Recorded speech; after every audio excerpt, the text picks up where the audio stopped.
шударгаар өрсөлдөөд шудраг ёс гэдэг юм байдаг бол ардчилсан нам өнөөдөр Монголын 2 байтугай тэргүүн нам л да.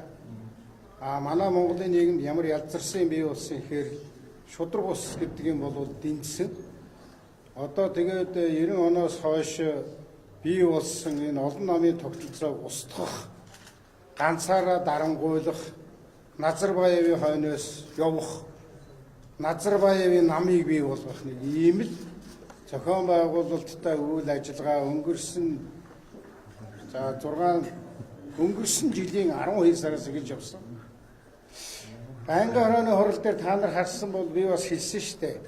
Ер нь бол ардын намынхан маань өнгөрсөн жилийн 12 сард Солонгосын Korean PR and Associates гэдэг компаниг урьж авчирч Монголын улс төрийн нөхцөл байдалд нийгмийн байдалд үе шинжилгээ хийлгэж тэднээс зөвлөмж гаргуулсан байдаг.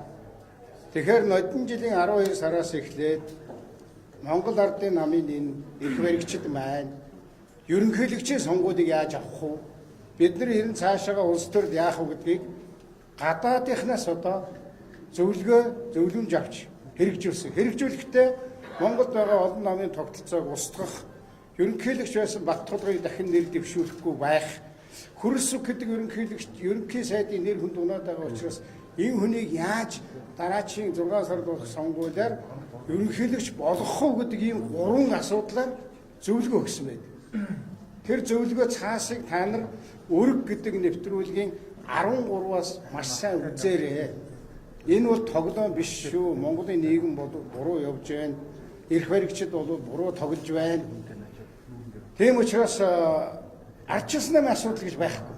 Ардчилсан намын асуудал гэдгийг сонгуульд одоо явахын тулд өөрсдийнхөө байр суурийг бэхжүүлэхийн тулд ийм явцуу зорилгоор нэг намын одоо дарангуулыг тогтоохын тулд тавьсан жүжиг зохиолыг нь та нар өрг 13-аас сайн үз. Та нар ер нь энэ дээр нэлээд анхаараарай. Яагаад гэвэл энэ нэг ардчилсан намыг 2 тамга тэмдэгтэй болгож зодоо хийж байгаа чинь бол бичигдсэн зохиолын дагуу хийж. Хуучин бол элбэгдэр ерөнхийлөгч байхдаа зохиол бичдэг байлаа. Одоо энэ ардын намын хуучин удирдлагууд бол бас зохиол бичсэн шүү. Энийг та нарнаас сэтгүүлчд маань сонор соргог байж Монголын нийгэм зөв шудраг баймаар. Тэгээ одоо өнөөдрийн хүртэл жил гаруй явж байхад ардчилсан намыг 2 нам болгож харагдсан. Харин энэ дээр сая нэгс 11 сарын 5-нд болсон ардчилсан намын хурлын дараа улсын дээд шүүх хүссэн ч үнэнд гүйцэгдэж ардчилсан нам гэдэг бол 2 байдгүй юм байна, 1 ширхэг байдаг юм байна гэдгийг тэр улсын дээд шүүхийн шийдвэрээр нотолцсон байна. Ганцхан цогтгэрэл дарга дээр болохоор бид нар өмнө нь бүртгээгүй учраас бүртгэхгүй л гэсэн. Ийм учраас одоо энэ 2 нам байгаа мэтээр 2 дарга байгаа мэтээр ингэж тоглодог энэ явдлыг бол цэг тавьчихсан гэж манай сэтгүүлчид үзэх хэрэгтэй. Одоо ингэж чуулган завсарлаж байгаа юм чинь та бүхэнтэй манай бүлгийн гишүүд уулзаад өшөө нарийн мэдээлэл дээр нь одоо факт цаас шүүхийн шийдвэр бүх юмыг одоо өгч болно. Одоо ингэж өнөөдрөөс эхлээд би баг ингэж цэг тавигдах болов энэ 2 намын асуудлыг тоглоод байгаа нь цэг тавигдах болов гэж бодож байна.